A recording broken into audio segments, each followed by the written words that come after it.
Guys, welcome to my YouTube channel. तो देखिए, आज मैं आपको पुष्प की संरचना के बारे में बताऊंगी, जो 10th क्लास का बहुत मोस्ट इंपॉर्टेंट टॉपिक है, जो बोर्ड में आने की इसके 95% चांसेस होते हैं।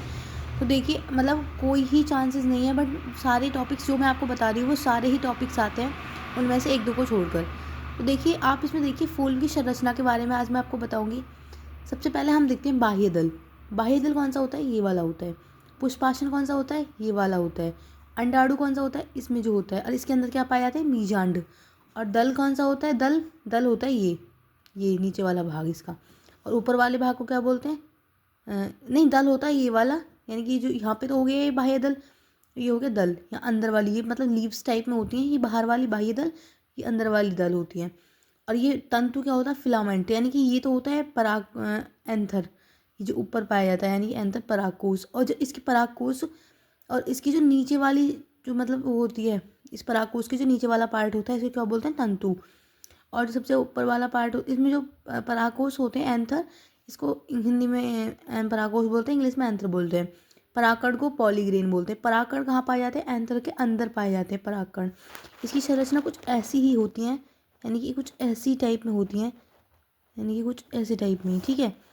इसके अंदर क्या पाए जाते हैं? परागकण, इन्हें बोलते हैं पॉलीग्रेन। इनको इसमें बोलते हैं, परागकोश को बोलते हैं एंथर, तंतु को बोलते हैं फ्लामेंट, और यहाँ पे हो गया अंडाणु, दल, पुष्पासन। पुष्पासन ये होता है, बाह्य दल ये बाहर वाली लीव्स टाइप में जो होती हैं ये होती हैं। और अब देखिए इसमें क्या है? वर्तिकाग्र। वर्तिकाग्र कौन सा होता है? ये वाला पार्ट होता है, जो अंदर वाले पार्ट में होता है। और वर्तिका कौन सा होता है? इसके थोड़ा नीचे वाला। और अंडाणु कौन सा होता है? इसमें जो पाया जाता है। अब आप इसमें देखिए, ये तीनों क्या होते हैं? ये तीनों जो पार्ट होता है, यानी कि ये जो पूरा पार्ट होता है, ये क्या होता है? स्त्रीकेंसर। और स्त्रीकेसर, और ये वाला जो होता है ये, और इसके नीचे वाला ये नीचे वाला पार्ट, और ये जो तंतु होते हैं, ये तंतु और दल होते हैं ये वाले। और ये होता है परागकोश, और इसमें जो परागकण पाए जाते हैं, ये सारे क्या कहलाते हैं? ये कहलाते हैं पुंकेसर। ये सारे पार्ट कहलाते हैं पुंकेसर, ठीक है। पुंकेसर और स्त्रीकेसर। इसमें एक टॉपिक आता है परागण, क्या आपको ये और बताऊंगी, पॉलिनेशन इसको इंग्लिश में बोलते हैं।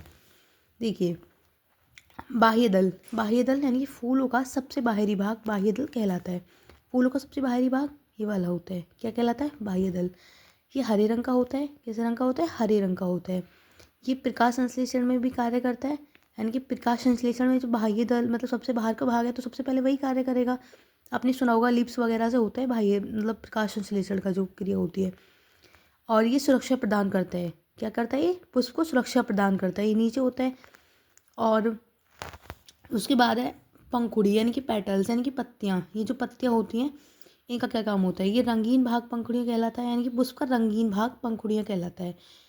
यह पुष्प का सबसे आकर्षण भाग होता है, यानी कि बहुत सुंदर भाग होता है ये। तो क्या बोलते हैं? सुंदर चीज़ों को आकर्षित होती हैं वो चीज़ें। ये परागकण के लिए कीटों के आकर्षित करती हैं, यानी कि जब परागकण होता है, उसके जो कीट इनके पास आएंगे तो चीज़ें तब अच्छी होंगी, तभी तो वो सुगंध को मतलब अच्छी सी सुगंध होगी, कलर सुंदर सा होगा, तभी तो कीट पास में आएंगे। तो कीट क्या करते हैं? इनके पास में आते हैं, आकर्षित करते हैं। विभिन्न प्रकार के पौधों को पंखुड़ियों की संख्या और भिन्न भिन्न होती है, यानी कि आपने देखा होगा कि सारे पौधों के कलर एक सेम नहीं होते हैं, मतलब उनकी लिप्स अलग अलग कलर की होती हैं। आप एक चीज़ देखिए, सबसे पहले मैंने आपको बताया कि क्या करते हैं? कीटों को आकर्षित करते हैं। आपने कभी सुना होगा कि परागण कितने टाइप का होता है? वायु परागण, जल परागण, कीट परागण, कितने प्रकार का होता है? कई प्रकार का होता है, जिनमें एक टाइप है कीट परागण, यानी कि कीट जब आकर्षित होंगे पौधे से, तो यानी कि वो क्या करते हैं? जैसे इस पौधे में तो इसका जो परागकण है, यानी कि इसमें पुरुष और स्त्री केसर दोनों पाए जाते हैं, पुरुष केसर स्त्री केसर। बट किसी किसी में क्या होता है कि स्त्री केसर ही पाया जाता है, पुरुष केसर का पौधा मतलब दूसरी लीव्स होती है, दूर होती है थोड़ी थोड़ी, लेकिन पाया तो एक में ही जाता है किसी किसी में, मतलब वो ये अलग अलग होता है। पर जो मतलब ये है कीट है, क्या करते हैं ये, यानी कि जो ये पुंकेसर का जो परागण होता है, यानी कि परागकण होते हैं उसमें, उन परागकण को कहाँ पे लेके जाते हैं? वर्तिकाग्र की स्टिग्मा पर। उसको लेके जाके वहाँ पर उसका क्या होता है? पॉलिनेशन। जिस प्रकार से हमारे एग और स्पर्म में क्या होता है, जिस प्रकार से हमारा एग और स्पर्म मिलते हैं, उसी प्रकार से ये दोनों मिलके क्या करते हैं? यहाँ पे होता है इसका परागण, और हमारा होता है निषेचन, ठीक है। बस इतना फ़र्क होता है। अब इसमें यहाँ तक ले जाने की क्रिया को क्या बोलते हैं? परागण। आपको मैं डेफिनेशन लिखवा दूंगी। देखिए, अब देखते हैं पुंकेसर। यानी कि पुंकेसर मैंने आपको बताया क्या होता है, ये इसे मतलब इसका वो होता है पुरुष भाग। यानी कि पुरुष भाग कौन सा होता है? परागकोश, मैंने आपको बताया परागकोश में क्या पाए जाते हैं, परागकण। ये आपको इंग्लिश सहित और हिंदी दोनों याद करने बहुत ही इंपॉर्टेंट है। यदि आप इंग्लिश और हिंदी दोनों में लिख के आओगे, डायग्राम बहुत इंपॉर्टेंट होते हैं बायोलॉजी के, सारे डायग्राम्स याद कर लेना अच्छे से। ये एक बार को तुम हेडिंग में कुछ भी लिख दोगे, कोई दिक्कत नहीं है, पर फिर भी आपको ये सब चीज़ें बहुत याद करनी है अच्छे से।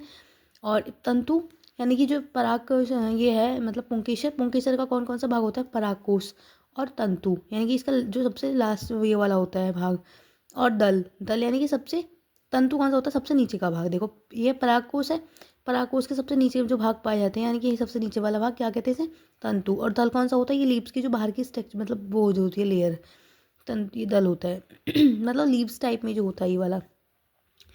अंडाणु, अंडाणु कौन सा होता है, ये तो इस तरीके का भाग है। खैर बस इसमें तीन आते हैं, तंतु, दल और पुंकेसर। ठीक है, ये क्या होते हैं, तंतु, दल और परागकोश। ये पुंकेसर हो गया। और इसमें क्या है, इसमें हो गया, हाँ ये पुंकेसर बता दिया आपको मैंने। भीतर के धागे जैसी संरचना पुंकेसर कहलाती है। और यह पुष्प का नरभाग है, यानी धागे जैसी संरचना क्या कहलाती है, पुंकेसर। और ये क्या होता है, इसमें पुंकेसर की ऊपरी सिरा फूला हुआ होता है। देखो ये आपकी ऊपरी सिरा क्या होता है, फूला हुआ होता है। इसमें परागकण होता है। इसमें क्या कहला, मैंने बताया था आपको, इसमें क्या पाए जाते हैं, परागकण यानी कि पॉलीग्रेन पाए जाते हैं। और परागकोश के नीचे का भाग तंतु कहलाता है। मैंने आपको बताया था इसके नीचे का भाग क्या कहलाता है, तंतु। ठीक है।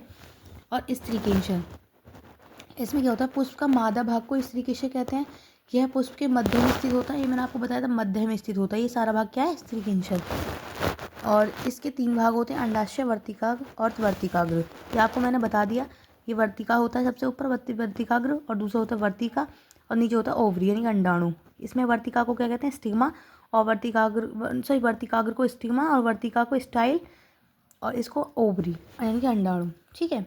और इसमें क्या, अब मैं आपको परागण की डेफिनेशन बता देती हूँ एक बार अच्छे से, आप इसका स्क्रीनशॉट ले लेना।